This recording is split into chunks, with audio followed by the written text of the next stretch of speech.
নাসাইতে খুলুন, প্রথম খণ্ডের 98 পৃষ্ঠা একটা হাদিস বর্ণিত হয়েছে। মিহজান নামক এক সাহাবী রাসূল সাল্লাল্লাহু আলাইহি সাল্লামের সাথে বৈঠকেই ছিলেন। রাসূল সাল্লাল্লাহু আলাইহি সাল্লাম বলছেন, ওই মিহজানকে বলছেন, বসেছিলেন। সালাতের আজান যখন হয়ে গেল তখন আল্লাহর নবী সাল্লাল্লাহু আলাইহি সাল্লাম এবং সাহাবায়ে কেরাম সালাত আদায় করলেন, মিহজান বসে আছে। তখন ফিরে এসে বলছেন, মা মানাকা আন তুসাল্লিয়া মা'আন নাস, এই তোমাকে কিসে বাধা দিল মুসল্লিদের সাথে সালাত আদায় করতে? মানুষ সালাত আদায় করলো, তুমি সালাত আদায় করলে না কেন? আলাস্তা বিরাজুলিন মুসলিম, তুমি কি মুসলিম ব্যক্তি নও? কি প্রমাণ করে এই হাদিস? কি প্রমাণ করে?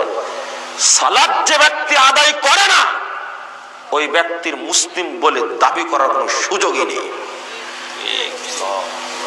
বলছেন আল্লাহর নাম সরাসরি স্পষ্ট করে, আলাস্তা বিরাজুলিন মুসলিম, তুমি কি মুসলিম ব্যক্তি নও? তুমি লোকদের সাথে সালাত পড়লে না কেন?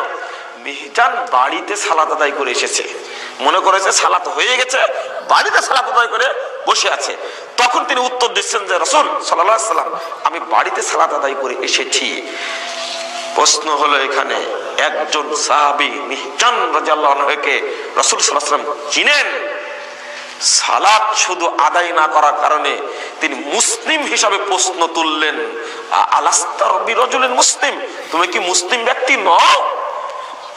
অর্থাৎ আল্লাহর নবী সাল্লাল্লাহু আলাইহি সাল্লাম ইঙ্গিত দিলেন মুসলিম ব্যক্তির প্রধান বৈশিষ্ট্য হলো কি সালাত।